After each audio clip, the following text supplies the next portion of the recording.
All right, welcome into the Bobby Carpenter Show. Thank you for being a part of it. And Wednesdays are for AJ's, and we've got one of them here today, Mr. Aaron James Hawk. AJ, middle of the week, sir. How are we doing today? Oh, doing well, man. With awesome weather outside. Obviously, this beautiful fall weather. I'm sure you guys have been out there coaching your kids and doing stuff. So, yeah, great time of year, man. Wait, Thanks for having me on again.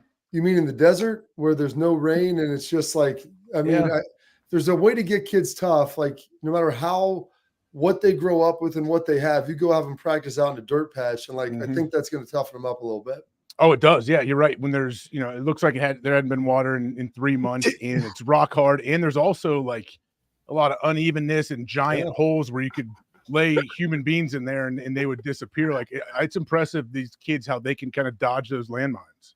Hey, I want to ask you this. First off, AJ, you look exquisite. Thank you. I mean, that your dress of the day, right? DOD, I think is phenomenal and really fits in the mystique that is AJ Hawk. Hey, tell us about this though, because you and Pistol were on Ryan's 600th episode. Like, that's go on every 100 Schlegs if you didn't know.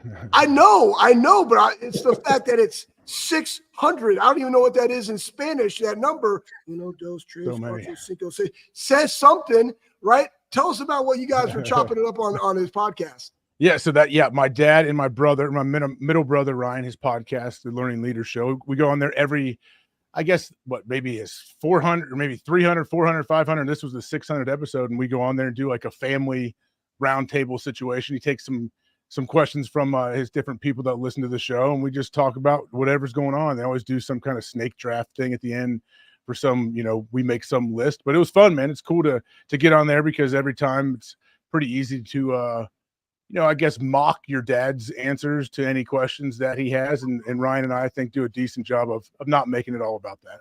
What's a snake? What's a snake draft? I mean, I know about like play hide the snake. But like, what exactly is a snake draft? Honestly, what are we talking about? Well, yeah, it's a fantasy draft. It's a fantasy draft situation deal. But I don't, honestly, that's part of it too. I don't completely understand the snake draft either. So that's part of it. I mean, we kind of go through that actually at the end of it. Does that have to do with what your response would be if walking into one of like the other person's house and you found a stash of 1,000 bottles of baby oil, like what your response would be? I mean, maybe you could, I would just assume that, hey, this person loves the kids and they're just taking care of kids all over the world. And they want to send these, maybe they're sending care packages and we just don't know. They're just waiting to get sent out and they bought them wholesale. So they just have 1,000 of them laying around. But someone just texted me earlier, one of my buddies, actually Doug Dadish, he said, whoever had that account is in trouble now. Can you imagine having that account if you're selling thousands of bottles of baby lotion, oil, whatever they're doing? Well, I mean, hey, listen, they're trying to go against price gouging, right? So they're just buying them in quantities, get them at a lower cost. And again, we know from the Great Joe Dirt movie, right? It rubs the lotion on the skin. You got to get it moisturized. Hey, side nugget, we're talking football. Like what got you juiced last week in the world of CFB? I mean, so I didn't get to see every play, but what's going on? Georgia won 13-12 over Kentucky. I know Kentucky's a squad. Things like that are a bit interesting to me. Honestly, how about Indiana? Like, what's Indiana doing? Cignetti's just over there killing it too. So I'm curious to see how they keep moving. But you know what? It's whenever the Bucks are on a bye week, it kind of sucks. It feels like it's a weird situation, especially when it's perfect fall weather. So I'm pumped for them to take on Marshall this week, and hopefully I'll be taking my kids and going out there. Well, that's why I know you're going to be heading down there, Age. I'm sorry I can't be joining you. I'm going to be down in Baton Rouge for LSU, UCLA. So excited to kind of watch how they do a game. I'm sure it's going to be live and fun. But this is the 20-year anniversary of the 2004 season. Ohio State played Marshall that year, 24-21. Mike Nugent banging a 55-yarder with time expiring to win that game. Your thoughts and remembrances of what happened in that game and how we got to that point? Man, I don't know a ton of specifics. I don't recall a ton of specifics leading up to it. I definitely remember Nuge making that kick, and I had so much faith in Nuge. Like I told you guys, like I don't remember Nuge ever missing a kick. He's that good, I feel like, in my brain. But I remember just being relieved when he made it. Like, man, what's going on? Like, people were like running around, jumping and celebrating. Like, I'm not in like a super. I don't feel like we won the Super Bowl by any means. They were a good team though. They really were playing great Centerville Zach Elsas was on the line there too. Oh, yeah. So one of my old high school teammates was squaring off against him for the first time in college. But yeah, home game like that, just kind of squeaking out a victory. That's the thing. You got to be able to win games, I guess, when you don't really bring your 100% A game. I looked up some of the stats this morning, Age, because Beam wanted to pull them all up. I'm like, this probably isn't going to be very good. Like offensively, we had like 300. Zwick had like 300 yards passing. We rushed it for over 100. And I'm like, I thought they maybe rushed it pretty well. Ahmad Bradshaw, who was going to play in a number of years in the league, I think he had about $140 that day on us. So maybe not the best effort. They said a lot of it was between the tackles, mostly in the A gap on the strong side at our Mike linebacker, though. So I feel better about that now. I don't know if that's the case. I think, Bob, we both know if there's a running back and fullback in and they see Schleg's head there in the middle, they're like, all right, buddy, we're going out. Let's check outside zone. Let's do a toss sweep because we're not going to go in there and just get CTE instantly. I'm going to have to go check those stats there, Bob. I like that, though. I mean, I can honestly tell you guys, I don't remember a damn thing about that game. Like, was that like the third game? Because we played, let's see. Yeah, it was the second. We played NC State the next week. I looked it up. That's what it was, right? And we won that one. So that was our 3 in a row. And then we lost the next 3. Because wasn't the fourth one Northwestern at night? Yeah. Late. I definitely missed the open field tackle on that one. Again, you remember the bad ones. I'm like you. I don't remember. And I had 100% complete faith in Mike Nugent. So I don't know. Buckeyes. Hey, guess what? We got the dub, bro. We did. And Hawk. Hey, we got big noon. Brady's going to be in town. You heading down for that with the Marshall game? Yeah, hopefully we're gonna stop by whenever he's there and we go to the games. We can stop by the set. My kids get to see Brady being he's like a TV star out there, and they watch him on TV, but they get to see the whole thing happen in person. It's awesome. So yeah, I'm sure Brady's kids will be down there. It'll be fun, a fun weekend. Hey, do you get to go out and will you guys tailgate? You're just gonna take the family? I was actually gonna ask you this first. You on a bye week, what did you do? And then now that you're not playing, going to a game with the family, do you guys tailgate? You just tailgate at the house and then go and just kind of be spectators? Like, how's that playing out now that you're older? No, we go. I fully embrace tailgating. I enjoy it. And Bob's not going to be here. Bob's usually my wingman, my guide, and knows all the great spots that we can stop by. But I love it, man. Especially when you bring the kids. We see so many former players, former guys, teammates of ours, and they bring their kids, and our kids are out there throwing the football. I mean, it's like a movie. We're out there to nice weather, as I've mentioned multiple times today. Like, it's awesome. So I like bouncing around, and then sometimes getting like a pregame field pass to, if the kids are there, we can go watch some warm-ups. It's always special for them. But no, man, I'm bouncing around, want to tailgate for sure. This is kind of a bigger question, Age, like a little college football, a little NFL.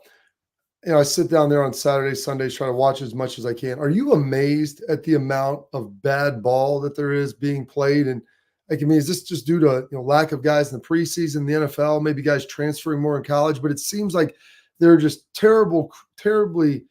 There's abundance of terrible errors, I guess, late in games that cost teams, in critical situations. Yeah, that definitely happens. I mean, you would think as the season goes, it'll kind of clear itself up, and teams will, I guess, find their identity or figure out how to win or whatever you're going to do. But yeah, maybe it does. I mean, college football is pretty wild now how it's going, and I would imagine if you can't keep the same core group together, at least, and grow year after year, at least for a couple years, it's tough. Yeah, like how do you get everybody on the same page when so many people are coming and going? That may have something to do with it for sure, but I don't know. Like the NFL, we're not, as of right now, they're not scoring points like they have before. There's a lot of field goals as well. Dudes are bombing field goals too, though. These kickers are awesome. But I think as the season goes, we'll see offenses start to open up a little bit.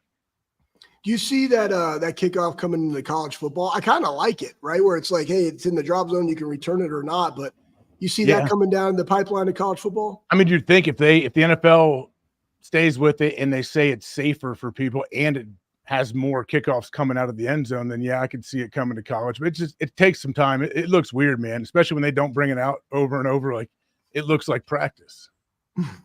Absolutely. One last thing here. I know you got to get going. You got Pat coming up. Is it I believe Josh Myers, center for the Packers, Buckeye. I mean, literally threw up on the ball like mid cadence, snaps it back to Malik. Malik plays with it, ends up running because it's a ball with vomit. I heard you and Pat talking about it, and the floor comes out, and it's like I asked the ref, "Do you want him to stop it?" I asked him, like, well, what did you want the center to do? Like, he can't just like stand up like, hey, my bad, hold on. I mean, it'd be a penalty. Like, so at some point, like, the ref is the only one that can stop the game. Is there something in, like, does the ref have the power? I guess he could blow the play dead and get the ball out of there, but man, he would have had to act quick because it was puke and then snap right after that. So it would have, if you'd have blown that play dead, yeah, I don't know. We'll see. I mean, hopefully it doesn't happen too much more, but I guess if the weather continues to be somewhat hot, yeah, maybe it's going to happen again. Hey, where are we at on the Halloween costume? We got made any more headway on that? Yeah, we're trying. We have like different ideas. I mean, I don't know. Like, what are you guys thinking? We honestly haven't nailed it down yet. What should we do? We should do a poll of that, Bob. Like, what should we wear to AJ's, and whatever people come up with is like, that's what we got to wear. What about you, Bob? You don't have your, like, whatever you're going to wear? Well, I try to talk to Court. When you have a couple, like, you have to go with her, and she usually doesn't appreciate mine because my costumes get so aggressive sometimes. And yeah, I understand her feeling that. Yeah. Exactly. Well, I mean, age, you train. I'm like, Schlegel's like, I'm going to train. Well, train for what? Like, train for a game? Hey, old man, when was the last time you played? I don't. This is your game. Yeah, let you get your costume on and show them all that hard work. It pays off. Like, this is me. I'm jacked. I'm gonna wear a singlet, or like basically to the one year the charity event, you pretty much wore like a couple leaves around your meat, around your wiener. You had that safari. Well, I mean, whatever it takes. You had that safari theme. I was just trying to really lean in to being a man of the bush. You get some sort of leopard print, some leaves, whatever it takes. We did throw this at Bobby Carp Show on social. Get there. Tell us what you think AJ should wear. Maybe Schlegs, maybe me. You can throw that in. AJ will be gone. We'll talk about it later today. And then also, when you circle back around next week, AJ, we'll get a chance to talk to you about that. Maybe give you and Beeb some ideas, because I know it'll be fun and a good time. But we appreciate you, sir. I know you got to get going here for McAfee. Enjoy the big noon. Enjoy the family being down there. Hopefully your kids will clog some toilets in the suites, and we'll see you next week. All right. Thanks, guys. Appreciate it. The one, the only, the great AJ Hawk. And look at that. He's got those brand new, it's nice, sparkly, pearly whites that are looking really Man, those are good looking like, teeth, man. You want to make sure you're protecting those. And how do you protect what matters most? With X-Sport mouth guards, trusted by professional athletes and designed by NHL team dentists. X-Sport mouth guards are scientifically tested to absorb the high-impact hits, protecting both your brain and your teeth. See, AJ never wore a mouth guard, so his teeth were a mess. So you got to spend some cash. You got to get them fixed up afterwards. His brain is probably a pile of mashed potatoes. So don't worry about that. X-Sport's mouth guards, they've got 3 layers of advanced protection, including patented carbon fiber. You'll love that. They're 3D printed with their custom technology to fit your mouth. That means more protection, better performance, maximum comfort, and clear communication, so you can focus on your game, not on your gear. Don't take chances. Visit xsportguards.com/Bobby. You get 15% off, folks. These are going to be nice. They're going to be ones you want to use for all your sports. Go there, check it out.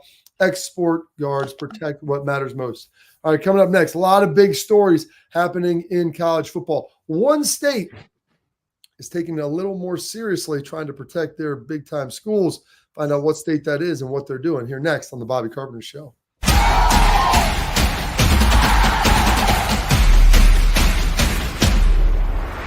We were called soft last year. You don't want to be soft, especially when you come to the playoffs. So that's going to be a process throughout this season of establishing us as a harder team here in the. I'm Garage Beer, and this is Bobby Carpenter. Garage Beer. Beer-flavored beer. Beef with an F? Okay, my bad. It's crisp and cool, and it doesn't taste like... I'm Bobby Carpenter. I drink in garages because my wife says I don't belong inside. If you like a cold breeze on your bag, drink Garage Beer. It's American, and so can you. Garage Beer. Beer-flavored beer. I don't buy into this nonsense, this conspiracy nonsense that he's got his money and he's dogging it. That's ridiculous.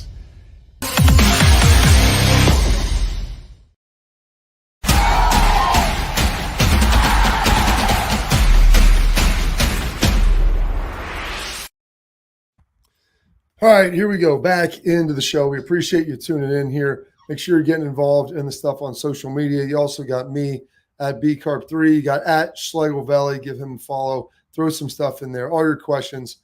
Listen, all kinds of nonsense happening here, folks. You know that, especially when we get AJ involved. So be a part of the fun, be a part of the action. Get involved with us anytime. Make sure you're following the show. Like, subscribe, leave your comments. We'll throw those in there. We'll toss them at the guests, whatever you need. Thanks for tuning in, whether it's on social media or watching on Bally's each and every day. So really appreciate that. Georgia, Schlegs. Yeah. Doing some interesting things. Big football state, if you didn't know that. They've got the number 1 ranked, well, I guess number 2 ranked Georgia Bulldogs right now. Winners of 2 of the last 3 national championships. Kirby Smart's got them rolling. A lot of NIL stuff going on. And we're in this situation right now because of a failure for the NCAA to act for about a decade and a half, burying their head in their sand. All of a sudden, California 5-6 years ago comes out with legislation that they're going to allow NIL. The story was, boom, well, then California schools just aren't allowed to compete. It's like, that's not going to hold water. Other states start doing the same thing. Next thing you know, do you want to destroy my sweater, Schlegs? Pull this thread as I walk away. Weezer knew what was up. The NCAA didn't. So now Georgia's passing a law as they're trying to figure out the House investigation, the House settlement.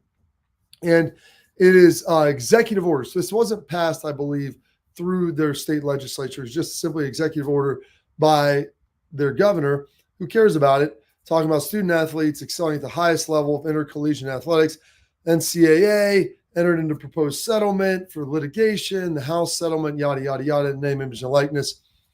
And basically what this says, you can see the highlighted red part, neither the NCAA or any athletic conference, so that would include the SEC or any other organization with authority over intercollegiate athletics, shall take any adverse action against post-secondary educational institution in the state of Georgia for such institution facing compensation, offering compensation, compensating intercollegiate student athletes for use of their student athletes NIL, name, image, and likeness, provided that there is no post-secondary educational institution that shall use these funds allocated by the state of Georgia for such comp. So basically what that says, boil it down.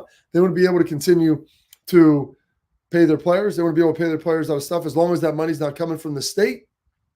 Shall become effective with the signature of the governor.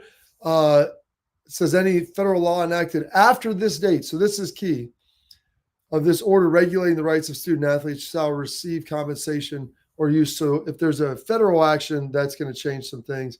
And effective date of any settlement relegated to the litigation, which is the House case. So we've got some other things that are going on, but basically what they're doing is protecting themselves, Schlegs, should anything else transpire or they try to limit the scope of what's going on. They want to make sure that they can continue to pay their student athletes in the state of Georgia to make sure they can continue to compete at the highest level without restriction. I love it. It says, now, therefore, by the power vested in me as governor of the state of Georgia, it is hereby, poof, David Copperfield, these are our peeps. We want to be good. Go Dogs, right? So I love it. They're taking initiative. They're trying to protect their school. It can only be changed by a federal order. Buckeye, go Dogs. I mean, do you think any other states do this? Like, what do you think the ramifications? Like, they take this first action. They were the first mover in this. Yeah. What we've seen historically over the last 5 years, if you could consider that historic, is that once one state does this, other states do it. Do you see other states making this same move to try to protect and insulate their athletic programs? Well, I would think if you look at, Athens and Georgia football and what it does in the state, and you also have Georgia Tech and Georgia State that are right there in the Hotlanta, right? Like, very easily go look at Ohio State. And what is Ohio State football in the state of Ohio? What does Ohio State football mean to the economy of Ohio? It's significant. We all know this because we live in Ohio, Bob, and we're in the media aspect of it, right? Money ebbs and flows predicated upon Buckeyes being Buckeyes. Like, that's just the reality of the situation. When they're winning and they're doing great, money's great. If not, because all the people are listening, they love Ohio State football across the state of Ohio. So guess what? That's more ears. That's more advertising dollars. but you got to have a premium product, and that's part of this, right? So we're going to say nobody else can come in and, do whatever they want to do by the NCAA or any type of governing body or even the SEC that's going to limit our student athletes, our universities from being able to put the best product that's on the field. Yeah, I could see. I mean, I don't know if Ohio will get something done. Usually you see this done through the South. But I'd already done it, Bob. I already done it. You and I would have done it. Of course, if we were the governor. I mean, maybe there's a chance. Is it too late? I guess the governor's not up this time. Is next time? I mean, is there a chance that you could run for governor of Texas or governor of Ohio? Is that in the agenda? Why not? It's not necessarily in the agenda. It could be. I don't know. All our Buckeyes. I don't know if people would be able to, withstand the energy that I would bring to the Capitol building, right? Because I mean, we're going to be further, sir. No, I mean, again, gas station ready, Waffle House ready, Capitol ready. Like, I mean, are we coming in here to just talk and be fluffers, or we're going to get stuff done here? You know what I mean? So it's, first off, whiteboards everywhere, a lot of coffee, a lot of double shots of espresso, and we're going in there and we're going to get the work done. And if you ain't about that life, then you should get out of there and I'll go tell your constituents to stop voting for you. Well, Schlegel, you spent more money on spilt liquor from one end of the world to another, and ain't nothing going to hold those alligators down. All right, let's just remember that, Mr. Flair. All right, well, Georgia's doing something. I think other states will probably follow suit. I think they try to get this thing settled up the best they can. I don't think there'll ever be any federal governance coming, if you will, from this. Like, that's just not going to be the case. So people can hope for it. Hope is not a strategy. Hope is not an option. Hope is not a strategy. It's an option always, but it's not going to be a solution in this case. So people got to figure some things out and get it done. All right, coming up next, we're going to dive in. We got some AP rankings that we didn't hit yesterday. I want to go over that a little bit.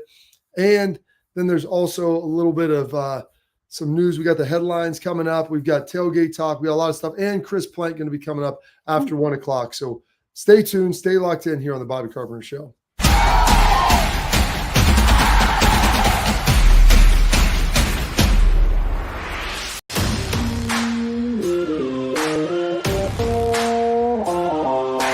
Hey, what's up, everybody? This is Bobby Carpenter. I want to give a huge thank you and a shout out to Affinity Whole Health, the leaders in the testosterone replacement industry. I've been on a testosterone replacement program for a few years right now, and I've got to tell you, it's been an absolute game changer. Affinity Whole Health has allowed me to be the best version of myself, both mentally and physically. I loved how easy it was to get started. I booked my free consultation, met with my prescriber, checked my numbers, and Affinity Whole Health designed a program that was customized to fit my needs. So I'm telling you guys, if you have low energy, you want to get rid of that spare tire around the waist or take it to the next level in the bedroom, Affinity Whole Health is the place to get started. So don't wait any longer. 5 minutes of your time, book your free consultation. You're going to love the way you feel.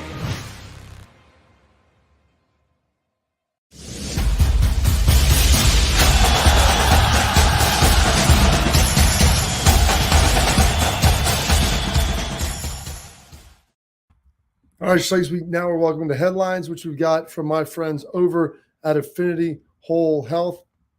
Listen, Affinity Whole Health, they're the best. I've been a patient of them there for years. They offer personalized treatment plans to help people feel better. Whether you're struggling with weight loss, low energy, muscle loss, poor sleep, they can help you with all of it, folks, just like they've helped me. They have expert guidance and support to help you safely reach your healthcare needs. They've got Ohio covered. They're up in Cleveland. They're in Columbus. Also out in Indy, they're in Chicago. They are everywhere. So go set up your free consultation today by going to affinitywholehealth.com. That is affinitywholehealth.com. All right, Schlegel, we got some news here moving around the AP poll and Big Ten teams where they're at. Now, we had Georgia and Texas kind of flop at the top, but in Michigan, obviously, there's some movement there. But as we throw this graphic up and take a peek at it and see kind of where some of these teams are at, Ohio State's still sitting at number 3.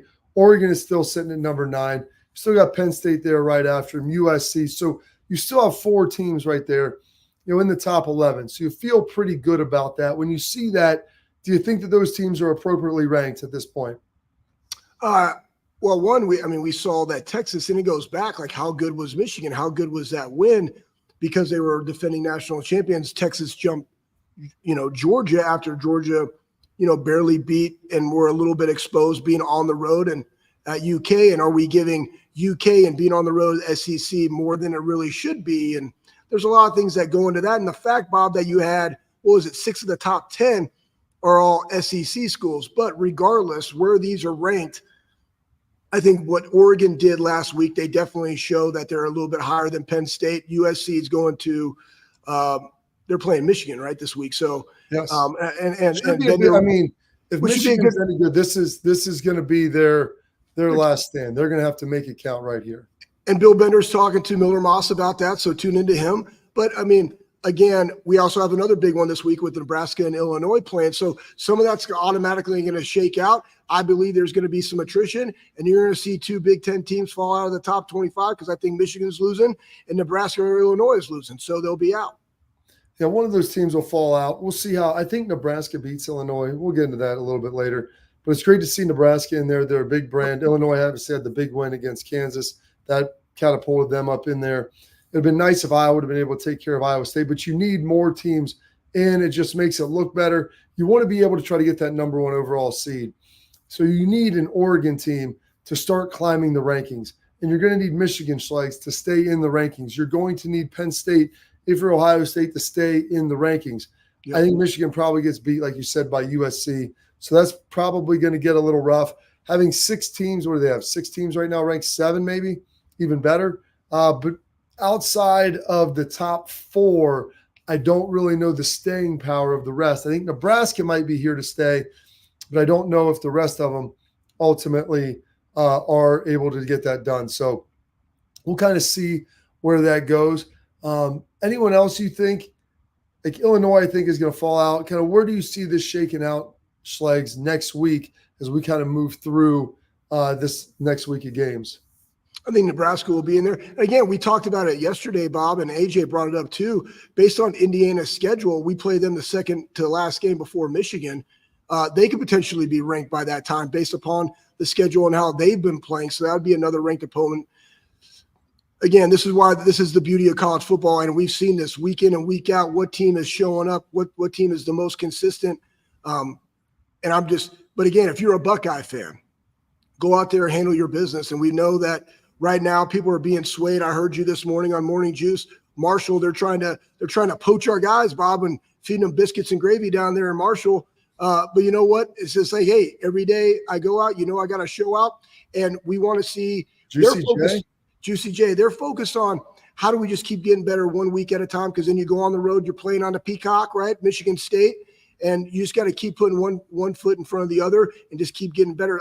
When all these things are so early and we've seen the undulation of like how a team performs and then critical mistakes that teams are having through penalties and some of the bad ball and other people being exposed, the big games are all going to settle themselves out, and a lot of them are happening within the next 5 weeks. So we're really by that time going to see how it's being, how it's shaken up. But it was good for me and what you've been describing to see Oregon actually put the hammer down on Oregon State, kind of look like the Oregon that was highly seeded right at the very beginning of the year. All right, we got one other thing here that I want to hit, Schlegs. Getting out the sound with it. The Marshall head coach coming in, and they're playing Ohio State. And obviously Marshall doesn't have the athletes that Ohio State does. And they watched it on film. So all these coaches you watch, you're kind of blown away. So Charles Huff, I don't know if he's related to Sam Huff, Schlegs. I don't think that he is. But he talked about a nice little NIL opportunity to maybe try to lure some of the Buckeyes down to Huntington, West Virginia. And I feel good about the players we have.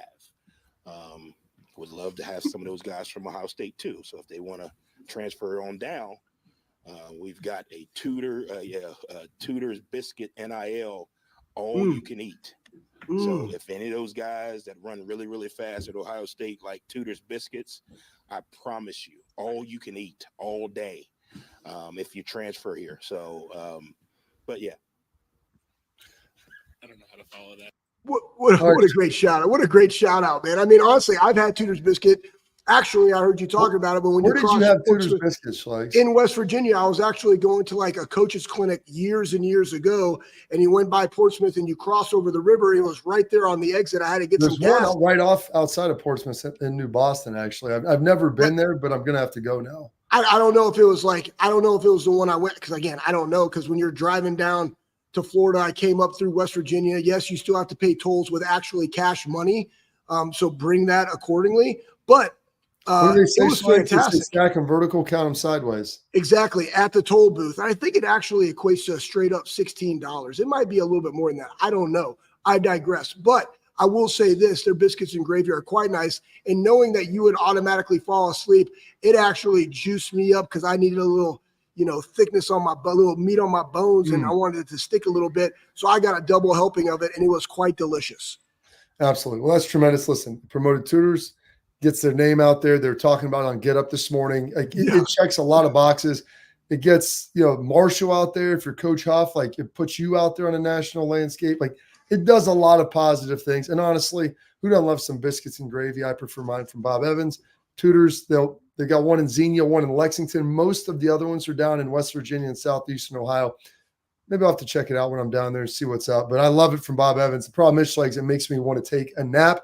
But right now we have to take a break. Coming up next, we got a quick tailgate talk. I want to show the video of Myers throwing up on the ball because that's pretty good, and some news about another Buckeye and how they're doing. So stay tuned here on the Bobby Carpenter Show.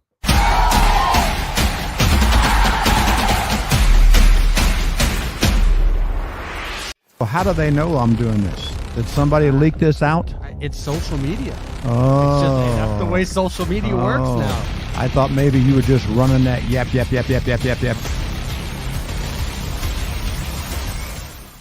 Welcome to Big Play, a sports media team that started back in 2014, and now we're not in a garage. Look at us, incorporating some of Cleveland's favorite sports personalities, bringing you fun and compelling content from downtown Cleveland. Coming to you live from the shores of Lake Erie and Burke Lakefront Airport, join Team Big Play for all the best sports talk in Ohio. Check us out on social media at Big Play, bringing you fun and compelling content from downtown Cleveland.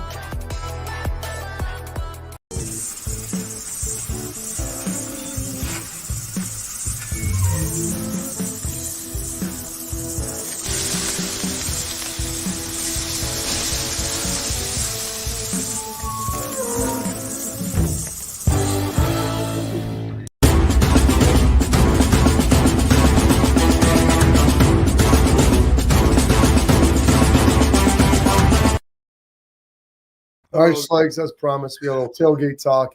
Tailgate talk is brought to you by our friends over at RealTruck.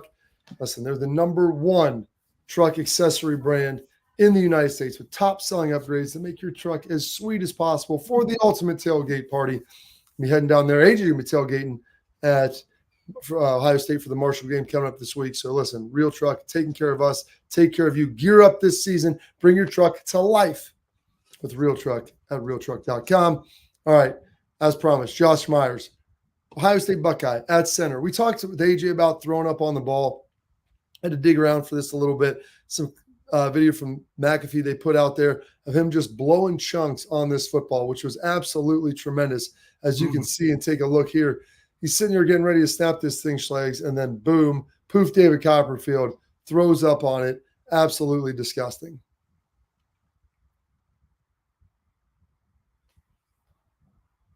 Yeah, Schlegs. I love it. I know. Hey, listen, here's the deal.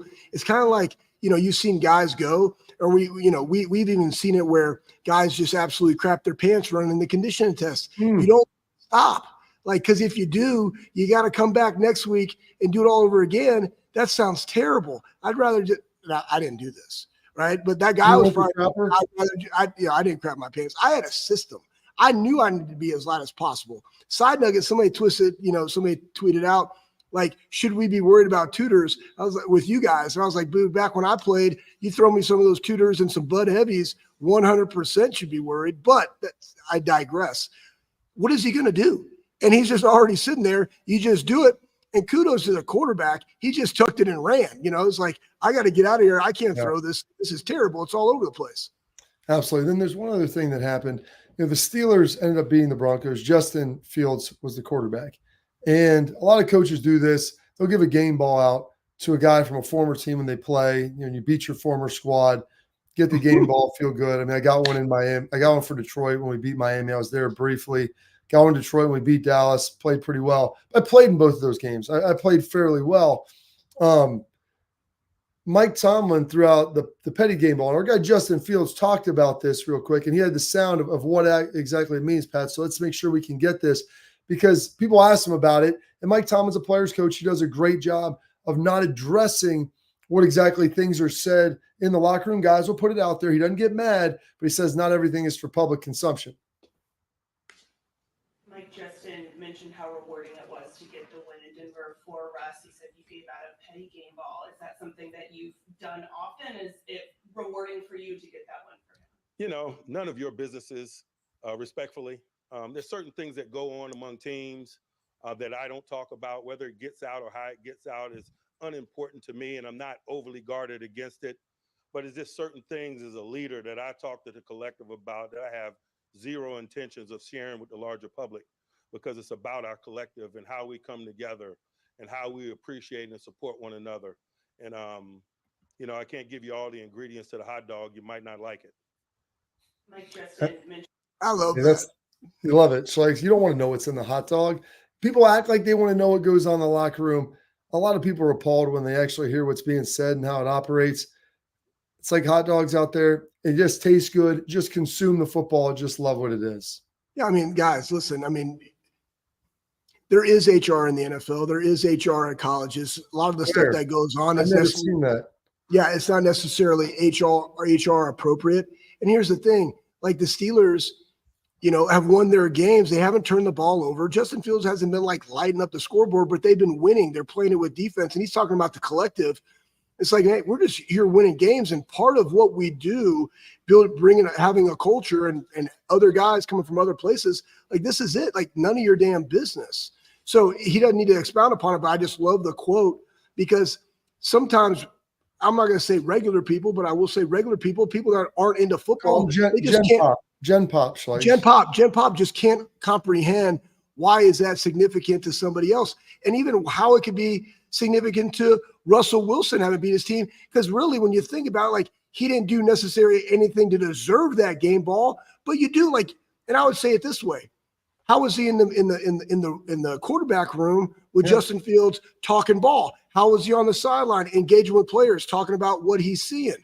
Right? Because you can still contribute and not necessarily be on the field, though that's how everybody else, views it, because they never had the view of being on the field or in the arena.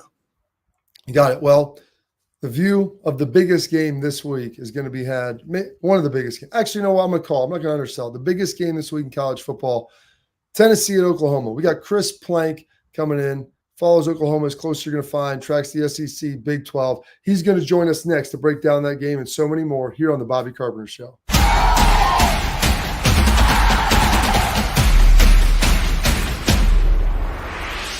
We were called soft last year. You don't want to be soft, especially when you come to the playoffs. So that's going to be a process throughout this season of establishing us as a harder team here in the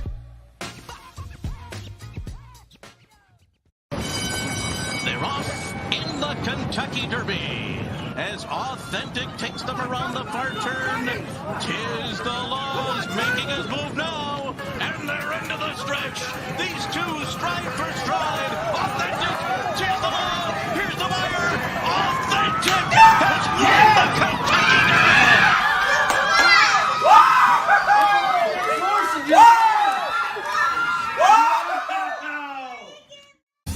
I don't buy into this nonsense, this conspiracy nonsense that he's got his money and he's dogging it. That's ridiculous.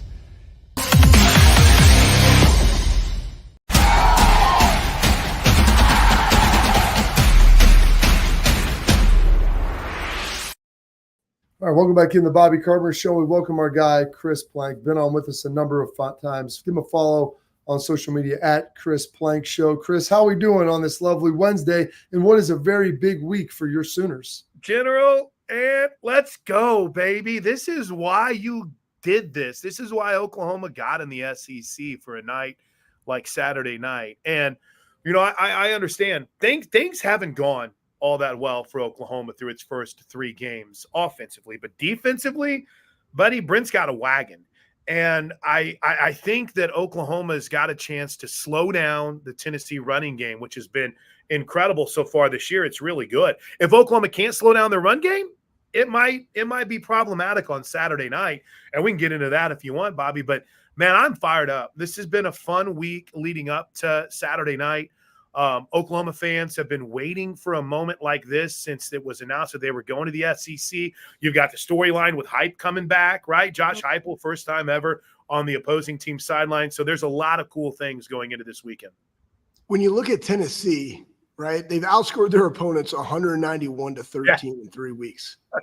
And I mean, can the defense really bridge that gap enough? Because OU also, right, last week lost the time of possession to Houston by like 11 minutes. Yeah.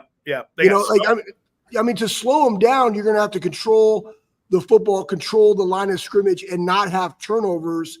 Do you think that they can do it? Jackson Arnold can do that? Yeah, Jackson against Houston, Jackson struggled. He didn't have his best game. The offense struggled. They had one drive, and you're like, here we go, and they were never able to match it. Against Tulane, you started to see a little bit more of what you wanted in the Jackson Arnold and the Oklahoma offense. The problem was they had one turnover, and it was a pick six. Now, I get a chance to talk to Teddy Lehman, a great lineman, a great linebacker at Oklahoma, like you guys were at Ohio State, and he had basically said, you can't have another pick six, you're going to lose the game. And Oklahoma was able to overcome the pick six and still win, but it wasn't a pick six because Jackson Arnold, threw a great pass and a Tulane defender made a great play. A running back missed a block, and he got smoked and tried to make something happen. And the running back was a true freshman too. So they have got to make sure their attention to detail is dialed in offensively. Because to me, I think one of the keys will be to sustain some drives, right? You mentioned it. Houston got smoked by almost 10 minutes in time of possession. A little better against Tulane. You could tell that defense was tired against Houston, but they made the plays when they had to. So to me, I get it, man. I understand that Tennessee's numbers are jaw-dropping and they're very impressive. But for Oklahoma, I also look at it and say, I don't think Tennessee's seen a defense like this yet this season.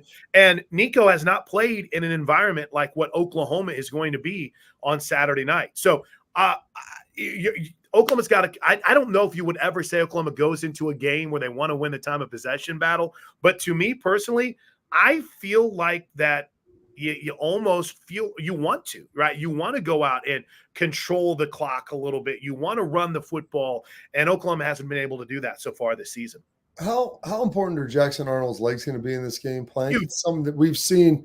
I don't know if people that maybe haven't watched him realize the athlete that he is. Kind of like Arch Manning, you see him throw the ball and you're like, okay, this guy's a great passer, but very, very fleet of foot as well. I mean, if they're going to try to get him involved in that run game a lot. Yeah, I don't think Seth Luttrell, the Sooner offensive coordinator, wants to run him as much as they ran him on Saturday.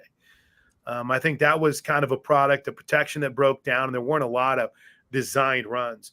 But I don't know what it is. Sometimes with guys who are built like Jackson, you don't think that they're a mobile quarterback, and he is, and he can be. When Jeff Lebby signed him, I remember doing the signing day show whenever, Lebby was the offensive coordinator for Oklahoma at the time, and I said, is he a true dual threat quarterback? And Lebby smiles like, oh yeah, he's a true dual threat quarterback. And I think you see that in what Oklahoma broke out last week.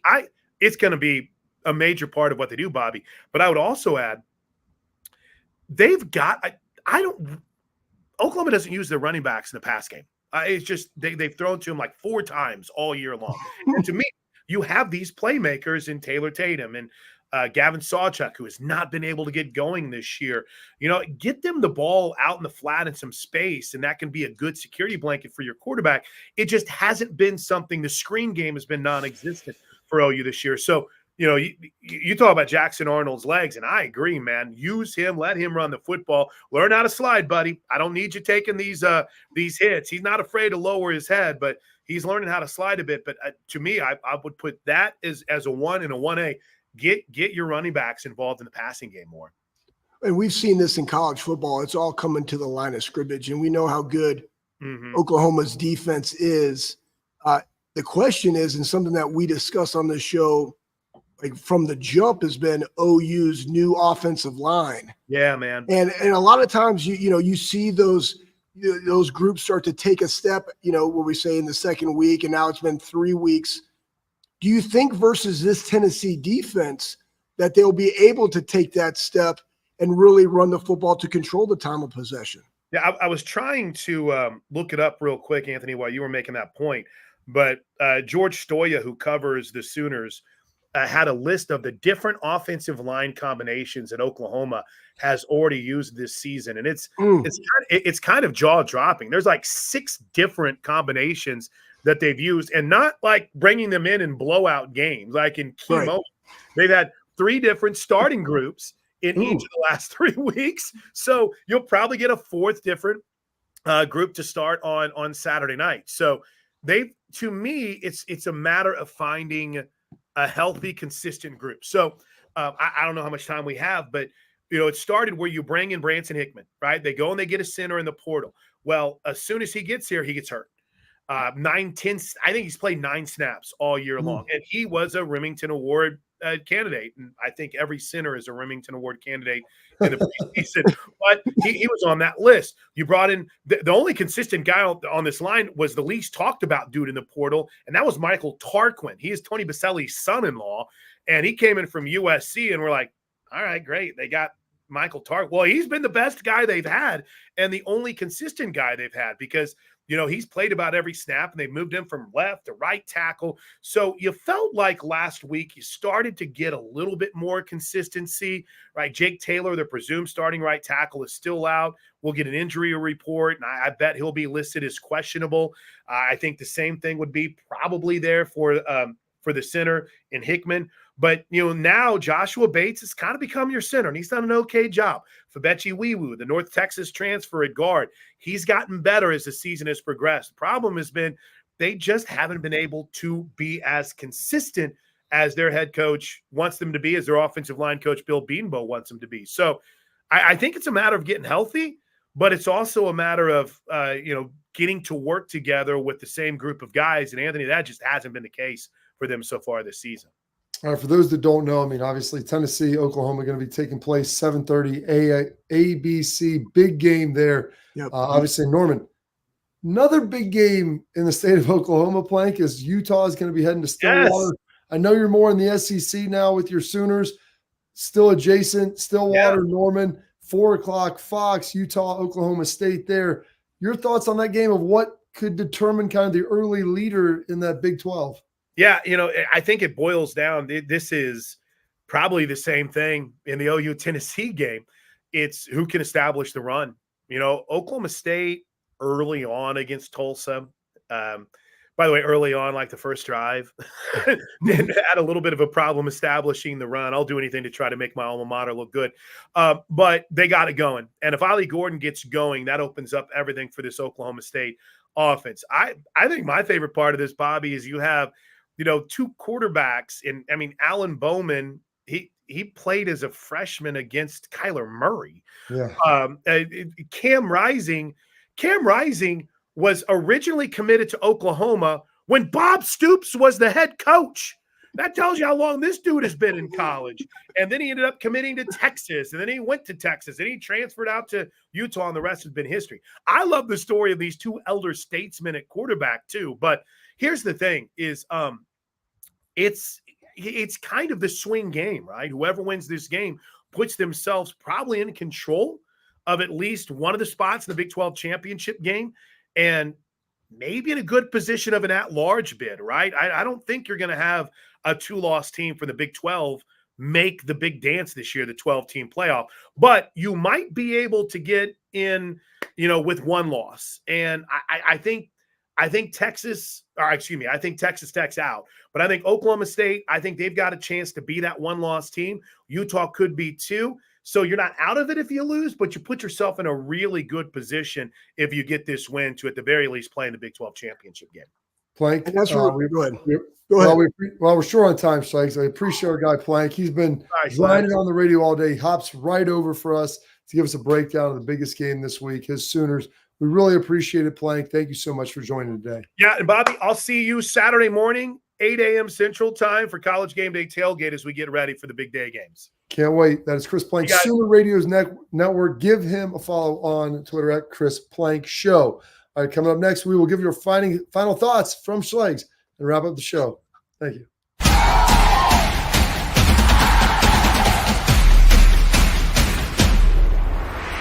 We were called soft last year. You don't want to be soft, especially when you come to the playoffs. So that's going to be a process throughout this season of establishing us as a harder team here in the. I'm Garage Beer, and this is Bobby Carpenter. Garage Beer. Beer flavored beer. Beef with an F? Okay, my bad. It's crisp and cool, and it doesn't taste like. I'm Bobby Carpenter. I drink in garages because my wife says I don't belong inside. If you like a cold breeze on your bag, drink Garage Beer. It's American, and so can you. Garage Beer. Beer flavored beer. I don't buy into this nonsense, this conspiracy nonsense that he's got his money and he's dogging it. That's ridiculous.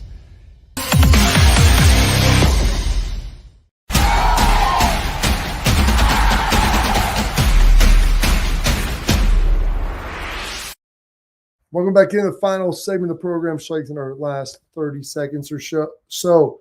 A lot of action in this show. Give us your parting thoughts. Parting thoughts are this. Right now, it's boiling down to you have Big Ten getting 4. You have SEC getting 4. I can see the Big 12 getting 2. You got the ACC getting 1. You got an at-large. Like, that's really how it's looking. And a lot of big games. No, I don't think so. I don't think they're going to be able to beat USC down the road. But that being said, that's why I like having all the guests that we have on. But that's why you play. That's why you play the game.